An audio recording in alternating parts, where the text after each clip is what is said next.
Bonjour, le monde va mal. Nous espérons toujours qu'il va retrouver la tranquillité. Mais pour y arriver, il nous faut rechercher des solutions efficaces.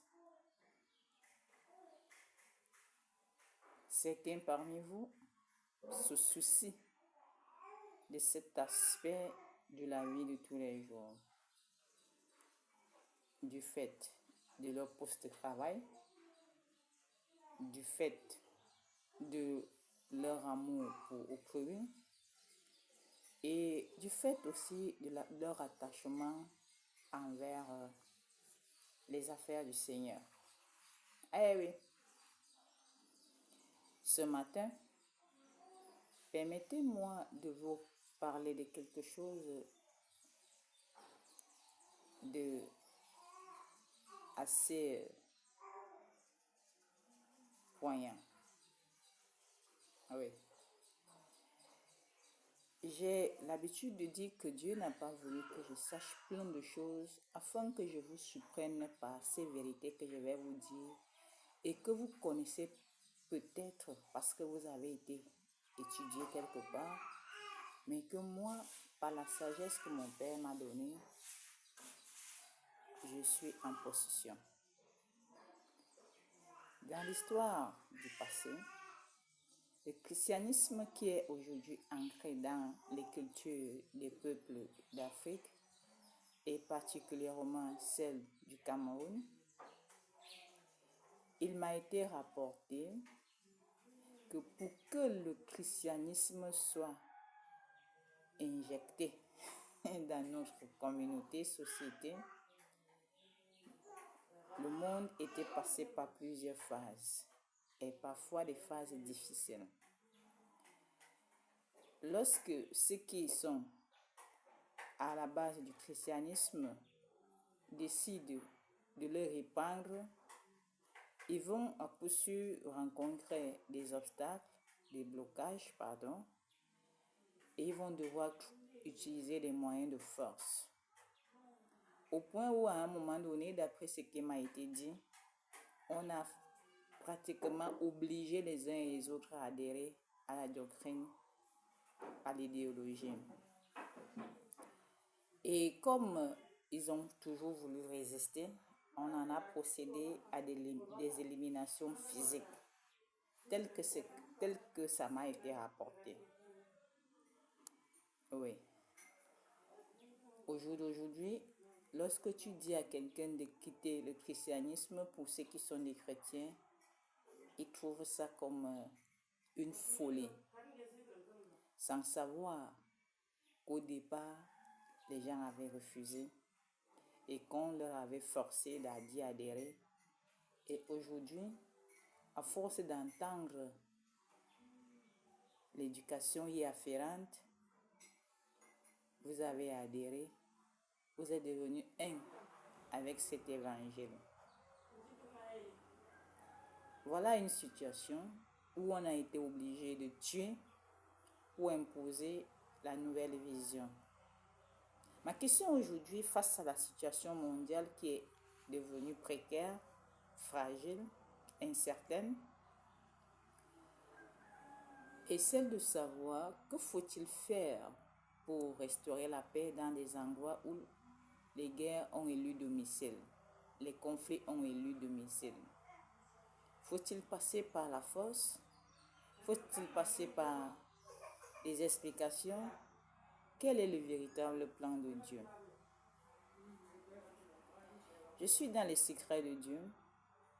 Je suis d'ailleurs pratiquement la seule personne qui ait tous les secrets de Dieu d'après une révélation qui m'a été faite à un moment par un prophète qui ne connaissait pas qui j'étais et qui, pour m'identifier, a plutôt dit que vous êtes la seule personne qui a tous les secrets de Dieu.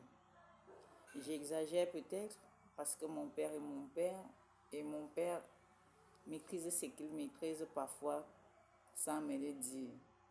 Mais de toutes les façons, tel qu'il a dit, je ne peux pas douter parce que cela a également une signification pour ceux qui ont des oreilles pour comprendre. Alors ma question demeure, qui, quoi, qu'est-ce qu'on peut faire? Qui peut faire quoi pour arranger le monde?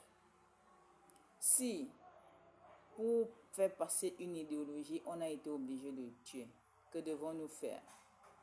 Hier encore, Donald Trump a signé le pacte de cessez-le-feu avec l'Iran. Je suis sûr que tous les points qui ont été mentionnés, il n'était pas d'accord à 100%. Mais il a dû procéder à ce phénomène qui consiste à adopter, même si on n'est pas d'accord à 100%. Ma question est donc, quelle solution définitive pour que les pays cessent de faire la guerre? Chez la population chrétienne, tout le monde aujourd'hui sait que Christ habite en vous. C'est votre langage, n'est-ce pas? Et donc tout le monde a appris à entendre la voix du Seigneur. C'était une promesse que lorsqu'il y aura l'avènement du Seigneur, Dieu habitera dans tout homme. Vous n'êtes donc pas tous Jésus, parce que Jésus est votre chef. Mais vous avez tous la possibilité de vous rendre compte que vous n'êtes pas sans Dieu. Là n'est pas le sujet à l'ordre du jour. Le sujet à l'ordre du jour, c'est, puisque actuellement Dieu a décidé qu'il faut une nouvelle doctrine et que c'est la condition pour qu'il restaure la tranquillité dans les États, dans le monde en général, que pensez-vous que nous devons faire?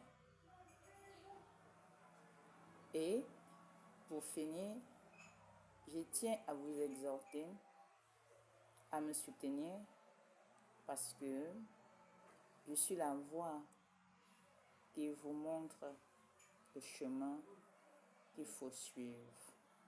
Suivez-moi. C'est l'un des moyens les plus efficaces pour mettre fin au conflit dans le monde. Je suis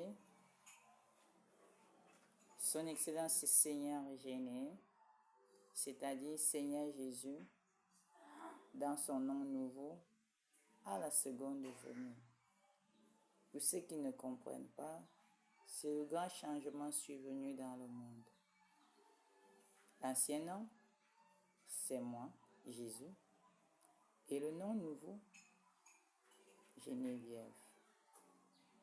Diminutif, Géné, ça fait Seigneur Géné, en lieu et place de Seigneur Jésus.